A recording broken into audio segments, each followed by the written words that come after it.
এই গোটা রাজ্যে বিশেষ করে আমরা কি দেখছি, উড়িষ্যা, অসম, বিভিন্ন রাজ্যে যে আক্রমণ হচ্ছে, chief secretary, joint secretary, special সেক্রেটারিও পাঠিয়ে অন্তত সেই রাজ্য তাদের আধিকারিকদের সাথে কথা বলে সমাধান করার সেটা করেনি।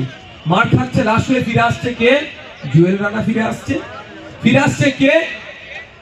আপনার হিমাঙ্গ পাল ফিরে আসছে আপনার সোমনাথ দেবনাথ লাশ হয়ে ফিরে আসছে Sabir Mallick.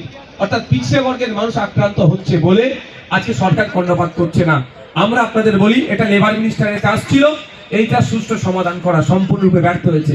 Inter state migrant labour act আছে, inter state migrant labour act 1979, তার অনুযায়ী যদি তাকে মান্যতা দিয়ে প্রত্যেকটা রাজ্যের সেন্ট্রালের আইন মান্যতা দিয়ে চললে না আপনার পরিযায়ী শ্রমিকরা আক্রান্ত হবে, না কাজের শেষে তাদের অনেক ক্ষেত্রে দেখা যায়।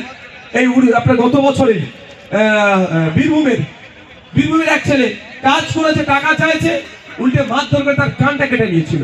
আমি বলবো ভাইজান 40 লাখ টাকা মান্যতা দিয়ে চলে, তার সার্বিক নিরাপত্তা পাবে, মজুরির নিরাপত্তা, জীবনের নিরাপত্তা সবটাই সুরক্ষিত থাকবে। লেবার হিসেবে তার যে অধিকার সেটা পাবে। সেটা দুর্ভাগ্য আমার পশ্চিমবাংলার সরকার সেই বিষয় নিয়ে কোনো চর্চা করে না। Thank you.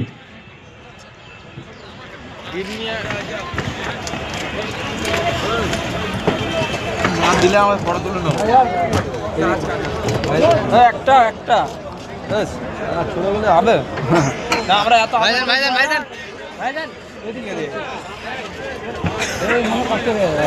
আমি চলে যাবো। না না না, ওই ভুল করে এখানেই আসবো, এখানেই যাবো। আমি বাড়ি যাবো তো। কে ওর বাড়ি পাওয়া যায় না, সময় মাত্র